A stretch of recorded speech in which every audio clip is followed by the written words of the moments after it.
나는 당신을 사랑스럽고 매력적인 여자와 함께 살게 할 것이며 내 퇴직금의 일부를 내 새 아내에게 줄 것입니다. 당신이 역겨워서 웃을 수밖에 없습니다. 당신이 어떻게 느끼는지 알아요. 상관하지 않습니다. 하지만 넌 후회하지. 응, 넌 지독한 패자야. 난 아무것도 후회하지 않아. 아무것도. 이해하지 못하는 남편에게 미안해. 내 이름은 안나. 62세 주부. 남편 톰과 결혼한 지 거의 30년째. 내 외아들 샘는 이미 28세이고 잘 일하고 있으며 작년에 올리나라는 멋진 여성과 결혼했습니다. 그들은 행복한 가정을 꾸리고 있습니다. 미안해요. 뭐라고 말했나요? 나랑 이혼해달라는 거야. 이번엔 결혼을 끝내줬으면 좋겠어. 그 사람 목소리가 분명히 들렸어. 그 사람은 우리 결혼을 끝내고 싶다는 뜻이었는데 무슨 말인지 이해를 못해서 잠깐만요. 갑자기 이혼한다는 게 무슨 뜻인가요?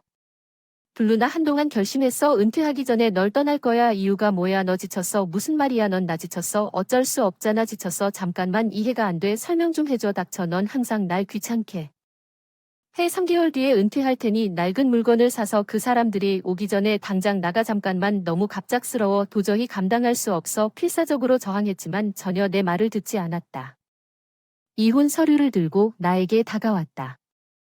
서랍 속에 보관해 두었던 서류를 언제 준비하는지 모르겠다. 그 사람이랑 평생 같이 살다가 너무 갑작스러워 할 말을 잃어서 더 이상 사랑하지 않아. 낡은 방망이가 뿌린 더러운 얼룩과 매일 마주하고 살고 싶지 않아. 맙소사. 그게 당신이 생각한 것입니다. 나도 더 이상 탐에 대한 낭만적인 감정이 없지만 그와 오랫동안 함께 있기 때문에 그를 사랑합니다. 그가 어떻게 나에게 그렇게 끔찍한 말을 할 수 있습니까? 나는 주부였습니다.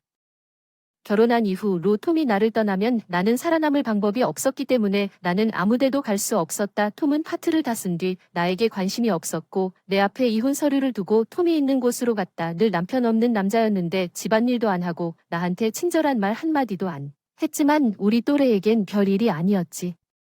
내 두 손을 꼭 잡고 결혼하면 합류하겠다고 하곤 했어. 가족과 집을 부양하고 나면 안나에서 이 집을 지킬 거예요. 은퇴를 위해 톰과 함께 여행을 가는 등 많은 계획을 세웠는데 지금은 톰이 이혼을 하라고 하더군요. 한동안 어둠 속에 혼자 남겨진 것 같은 기분이 들었습니다. 이혼을 하더라도 그렇게 이기적인 이유로 나와 이혼하라고 톰에게 화를 냈고 완전히 의논해서 잘 지내고 싶다. 결국 톰이 그날 집에 오지 않았다는 걸 설득해야 해서 오늘은 잠을 못 자서 아침에 집에 왔어요. 톰이랑 얘기하려고 했는데 빨리 자기 방으로 갔어요. 졸려서 얘기하지 말라고 했어요. 왜 그래요? 예전에도 이런 식으로 행동했어요. 우리가 싸웠을 때 아무 이유 없이 그런 적이 없었습니다. 나는 그 사람이 갑자기 나와 이혼하는 이유를 알고 싶었습니다.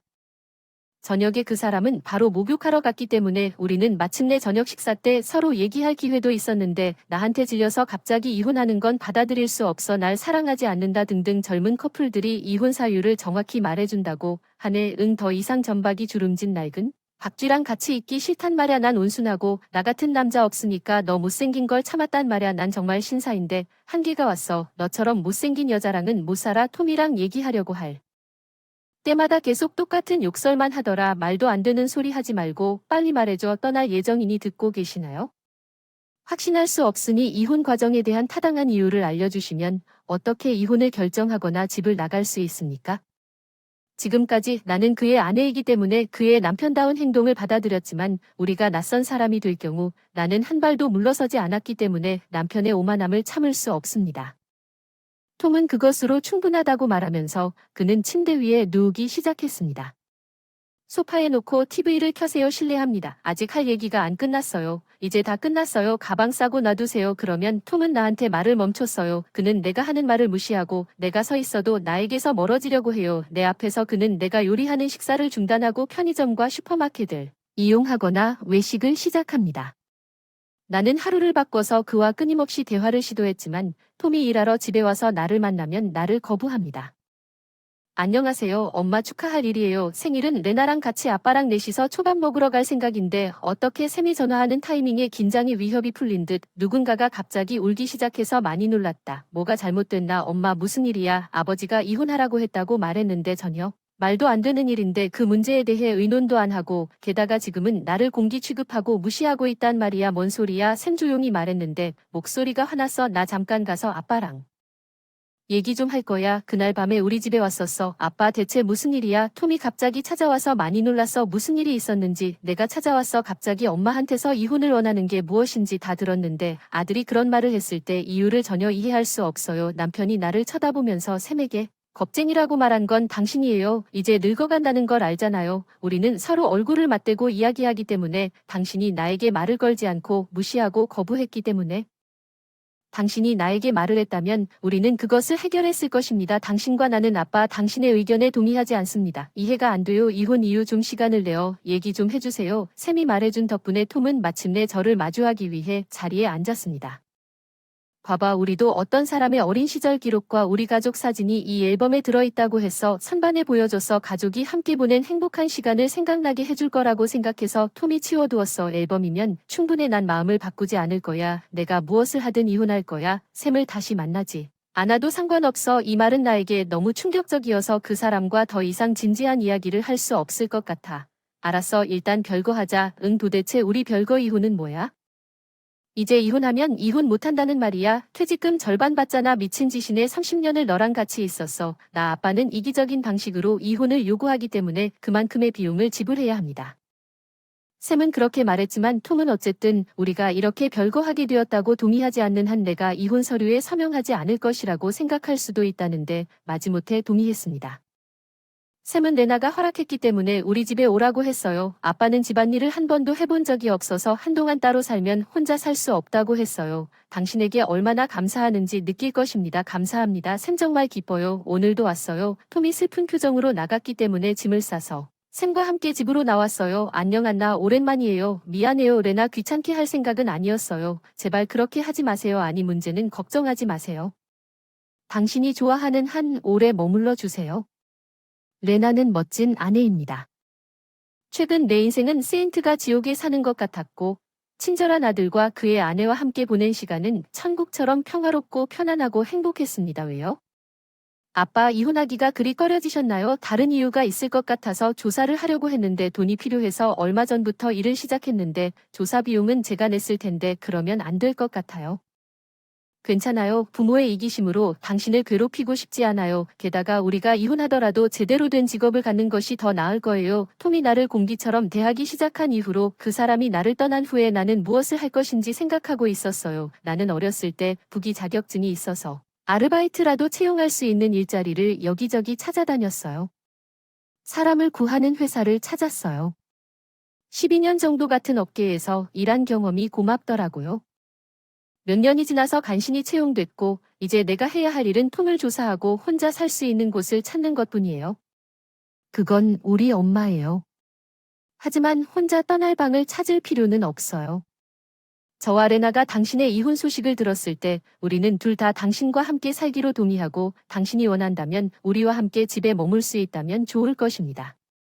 레나가 토미를 문지르며 말하면서 말도 안 돼요. 내 아들과 그의 아내는 놀랍게도 행복하게 고개를 끄덕였습니다. 레나는 실제로 임신 중이었습니다. 그 사람은 그 어른이나 동업자와 어울리고 있어서 증거를 가지고 톰을 만나러 갔는데 넌 도대체 여기서 뭐 하는 거야? 이혼 준비 다 됐어. 마침내 웃으며 이혼 서류를 건네줬다고 말하자 톰의 표정이 밝아졌어. 오, 그나저나 내 말은 퇴직금의 절반을 안 준다는 거야. 젊은 여자한테 줄 줄. 알았지? 톰이 잠시 화를 냈지. 아, 그래, 호스티스 바에 가자. 괜찮아 괜찮아, 숨길 필요 없어. 난 다 알아요. 내가 불륜의 증거로 사진을 짧게 말했거든요. 왜 이게 전문가를 고용했습니까? 당신이 바람을 피우고 그래서 이혼을 원했습니까? 톰은 놀랐지만 그가 공격을 가했습니다. 그렇죠. 난 당신을 떠나 사랑스럽고 매력적인 여자와 살 거예요. 그리고 은퇴금 중 당신 몫을 내 새 아내에게 줄 거예요. 사랑하지 않을 수 없어요. 당신이 역겨워요. 당신이 어떤 기분인지 알아요. 신경 쓰지 않지만 분명 후회할 거야. 응, 넌 패배자야. 난 아무것도 후회하지 않아. 톰이 불쌍해. 아무것도 이해하지 못했어. 이혼 서류를 꺼내기 시작했어. 오, 마침내 자유로워져서 좋아. 너처럼 못생긴 년아. 내 새 아내는 30대인데 나이 많은 남자를 좋아한다고 생각하는 것 같아. 내가 일을 잘 처리할 수 있는 어른의 자신감이 있다고 생각하는 것 같은데 무슨 말인지 알지? 내가 매력적이야 모르겠어. 이혼 서류 작성을 마쳤어. 마음속으로 다시 제출했다고 대답하고 현관으로 향했습니다. 톰은 불륜 파트너에게 전화를 걸고 있었습니다. 그는 매우 행복해 보였습니다. 우리 아들과 그의 아내가 우리 집 앞차에서 나를 기다리고 있었습니다. 그들은 친절하게 나에게 감사합니다. 열심히 일한 끝에 바로 시청에 가서 이혼 서류를 제출하고 드디어 톰과의 30년 이혼이 확정됐지만 복수는 먼저 변호사를 통해 여기서부터 시작됐다. 퇴직금 절반과 위자료를 분할 요구했다. 게다가 전 남편 직장에 내용 증명을 보냈는데 변호사 말에 따르면 곧 퇴직할 시점이었는데 톰은 나 때문에 직원들이 그를 차갑게 바라보는 것에 화가 나서 그의 퇴직 축하를 축하하게 됐다. 단순한 일인데 그는 계속 나에게 퇴직금을 거부했지만 내가 변호사를 통해 법원에 갈 의향이 있다고 말하자 그는 화를 내기 시작했고 결국 그는 나에게 퇴직금과 보상금을 한 번에 지불했습니다. 그러나 탐은 그보다 더 많은 어려움을 겪었습니다. 몇 달 후 탐은 탐이 불륜 파트너와 재혼을 시도했지만 탐의 항공 파트너와 결혼하기 직전에 도망쳤다는 소식에 따라 탐으로부터 전화를 받았습니다. 오랫동안 꿈꿔오던 레스토랑을 차리고 싶어서 퇴직금을 달라고 요구했습니다. 톰은 퇴직금을 받으면 그 돈을 갚으려고 했으나 세입자 때문에 돈을 빌렸습니다. 목표로 삼은 인기가 매우 높았다. 불륜 파트너로부터 퇴직금을 받고 며칠 후 즉시 계약을 체결해야 한다는 말을 들었다. 빚을 갚기 위해 돈을 인출하려 했으나 퇴직금이 인출되었고 불륜 파트너가 임대하려고 했던 세입자가 떠났는데 여전히 세입자가 원했다는 표시가 있는 것 같습니다. 이는 탐이 완전히 사기를 당했다는 의미이며 경찰에 통보되고 상담을 받았지만 몇 달 후에도 경찰에서 아무도 전화를 받지 않았습니다. 안타깝지만 결국 바람피운 건 톰의 잘못이니까 미안하지 않게 지금의 직장에서 열심히 일하며 살아가겠다. 아들, 아내, 태어날 손자들을 잘 돌볼 것이다. 멍청한 남편과 함께 살기보다 아들네 식구들과 함께하는 것이 그녀가 평안하고 편안한 노후 생활을 할 수 있기를 바랍니다. 끝까지 시청해주셔서 감사합니다. 채널 구독 부탁드립니다. 다음 동영상